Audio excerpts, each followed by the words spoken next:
Heathrow Tower, Speedbird 482, lined up runway 27 left. Ready for takeoff. Speedbird 482, cleared for takeoff 27 left. Winds 270 at 6. Good night. Cleared for takeoff, Speedbird 482. Hey, did you see that? Yeah, what the hell? Tower, Speedbird 482, aborting takeoff. We've got a man on the runway. Copy that, Speedbird 482. Hold position. Ground is on the way. There's no way that was ground crew. He wasn't even moving. Speedbird 482, ground team reports negative contact. No personnel on or near 27 left. Security sweep clear. Surveillance shows no movement. Tower, we both had visual on the figure, 100 meters ahead. Looked directly at us.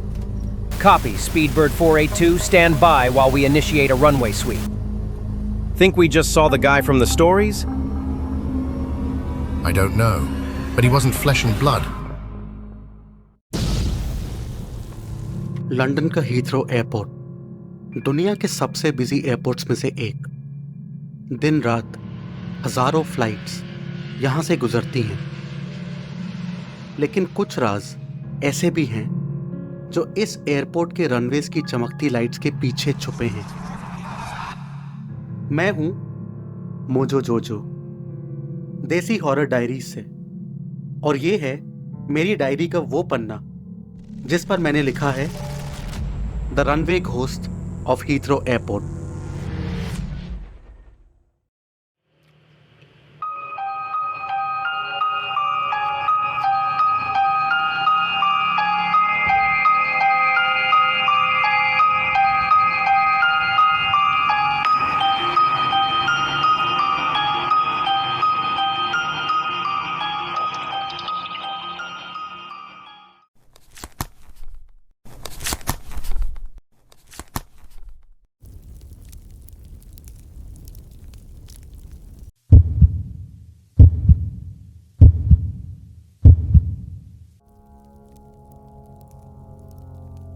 The runway ghost of Heathrow airport एक ऐसा paranormal phenomena जो Heathrow airport के busy runways पर 1970s के दौरान पहली बार report हुआ था, और तब से लेकर आज तक ये सिलसिला कभी रुका नहीं।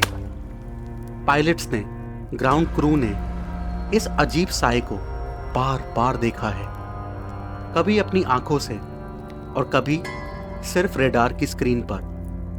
हमेशा एक ही जगह, हमेशा एक ही तरह की मूवमेंट, और फिर अचानक गायब, जैसे कभी वहां था ही नहीं।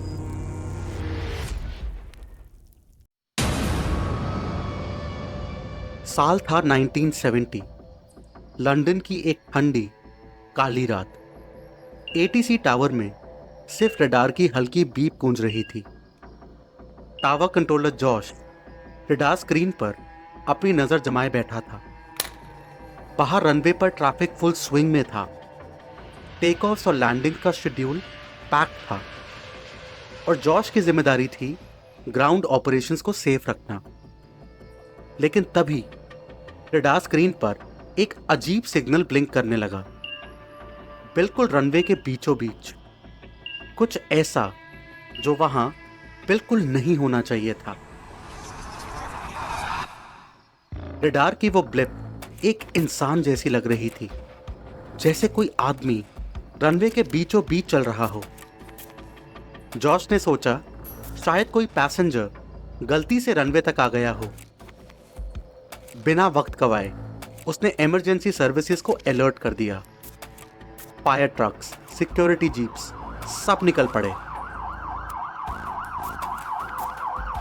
अप्रोच लाइट्स की हल्की रोशनी और फ्लैशिंग बीकन्स के बीच रनवे का वो हिस्सा एक ईरी ग्लो में चमक रहा था।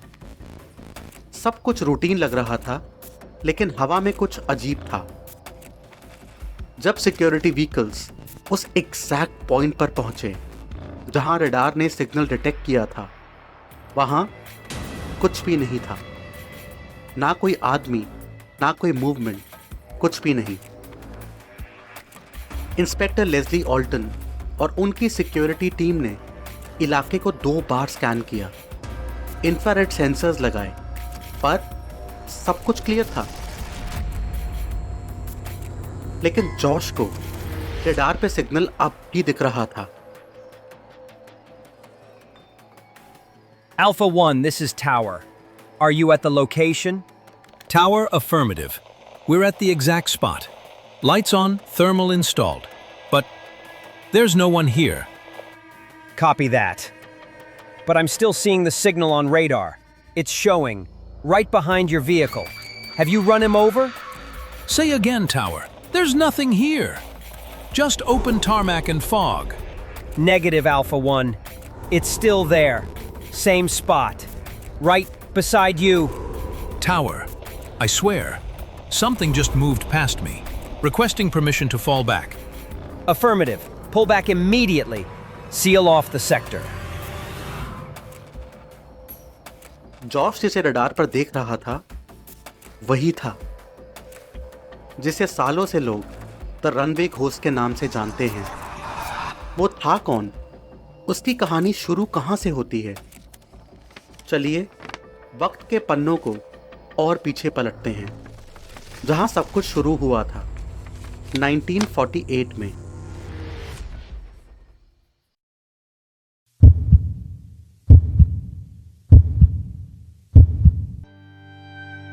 Second March 1948। हीथ्रो एक सिविल एयरपोर्ट के तौर पर सिर्फ 2 साल पुराना था। ना तब ट्रैफिक ज़्यादा था, ना टेक्नोलॉजी। फ्लाइट सेफ्टी और इमरजेंसी रिस्पॉन्स आज के स्टैंडर्ड्स के मुकाबले काफ़ी बेसिक थे। और उसी रात हीथ्रो ने अपना पहला बड़ा हादसा देखा। एक ऐसा प्लेन क्रैश जो सिर्फ एक एविएशन ट्रेजेडी नहीं थी, बल्कि एक कहानी की शुरुआत थी जिसने हीथ्रो को दुनिया के सबसे हॉन्टेड एयरपोर्ट्स में से एक बना दिया।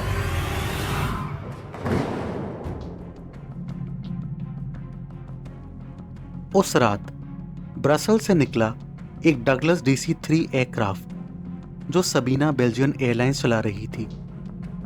हीथ्रो के रनवे पर लैंड करने की कोशिश कर रहा था, लेकिन उस दिन लंदन की सर्द हवाओं के साथ आई थी घनी फॉग।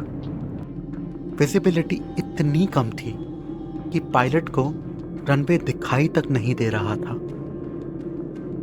पायलट्स ने पहले ही ATC को इमरजेंसी डिक्लेयर कर दी थी और सब उस प्लेन को सेफली लैंड कराने की कोशिशों में लगे थे, लेकिन बदकिस्मती से ऐसा हो नहीं पाया। सुबह के करीब 5 बजे प्लेन रनवे के पास एक ग्रास फील्ड में नोज डाइव के साथ क्रैश लैंड हुआ। एक जोर का धमाका हुआ और प्लेन ने आग पकड़ ली। पास के हैंगर्स में काम कर रहे 2 इंजीनियर्स हेरल्ड बेंडिंग और एंगस ब्राउन सबसे पहले दौड़े। जेट फ्यूल की स्मेल और आग की गर्मी के बीच पैसेंजर्स की चीखें अब भी गूंज रही थी। हैरल्ड और एंगस ने 2 लोगों को जलते प्लेन से खींचकर बाहर निकाला, लेकिन कुछ ही देर में आग इतनी भयानक हो गई कि अंदर से आती चीखें धीरे धीरे खामोशी में बदलने लगी। 1 घंटे बाद तक रनवे के उस हिस्से पर फॉग और प्लेन के धुएं ने मिलकर हवा को और भी भारी कर दिया था। रेस्क्यू टीम्स अभी भी क्रैश साइट पर आग बुझाने और विक्टिम्स की बॉडीज रिकवर करने में जुटी थीं। तब तक यह कंफर्म हो चुका था कि 2 बचाए गए पैसेंजर्स के अलावा बाकी 20 लोग, क्रू और पैसेंजर्स मारे जा चुके थे।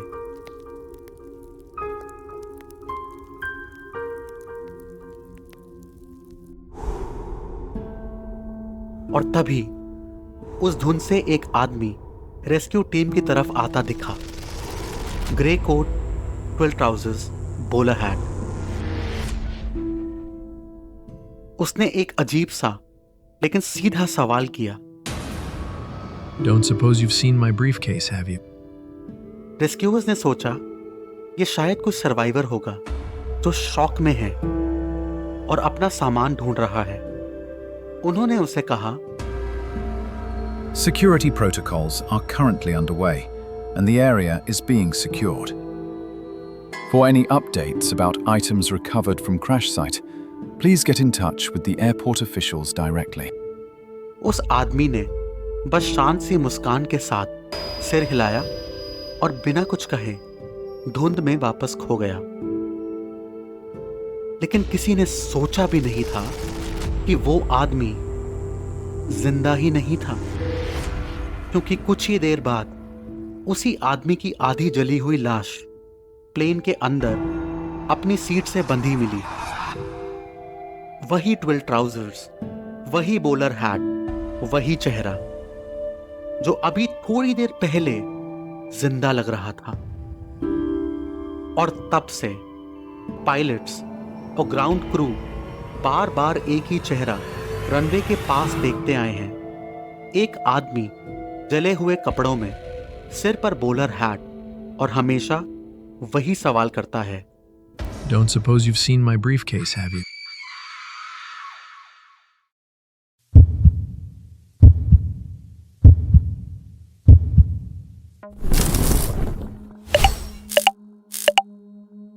–1948 के क्रैश को अब 70 साल से ज्यादा हो चुके हैं। फिर भी कई बार पायलट्स ने टेक ऑफ के वक्त उस आदमी की झलक देखी है। कई लैंडिंग्स डिले हुई हैं सिर्फ इस वजह से कि कोई आदमी रनवे के बीच खड़ा था। लेकिन जब जाकर देखा गया वहां कुछ भी नहीं था। ग्राउंड स्टाफ के रिकॉर्ड्स में भी ये अनएक्सप्लेन्ड साइटिंग्स लिखी गई हैं। लेकिन दोस्तों, ये कहानी यहीं खत्म नहीं होती। हीथ्रो के एक और कोने में एक और रूह के होने की बात कही जाती है, जिसे लोगों ने देखा था पुराने वीआईपी लाउंज में।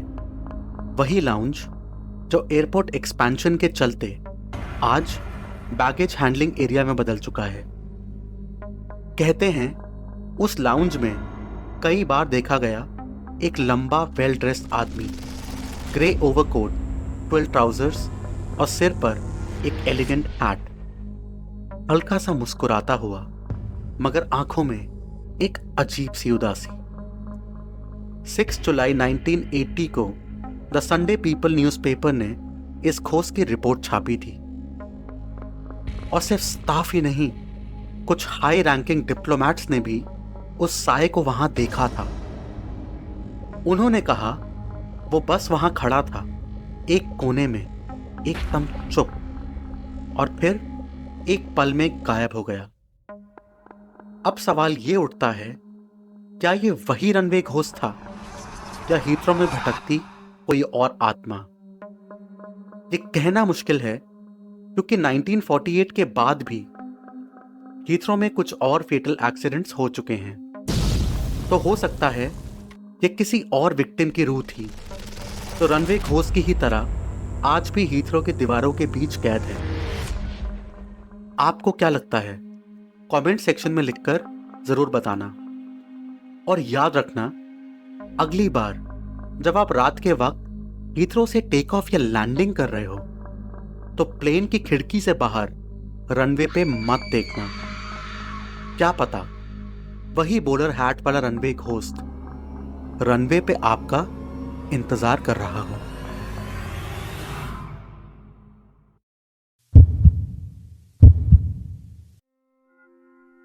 अगर आपको ये कहानी पसंद आई तो लाइक जरूर करें। ऐसे ही स्पाइन चिलिंग कहानियां हम आपके लिए हर हफ्ते लाते हैं, तो देसी हॉरर डायरीज को सब्सक्राइब जरूर कर लें और बेल आइकॉन को क्लिक कर दें, ताकि हमारी हर नई कहानी आप तक सबसे पहले पहुंचे।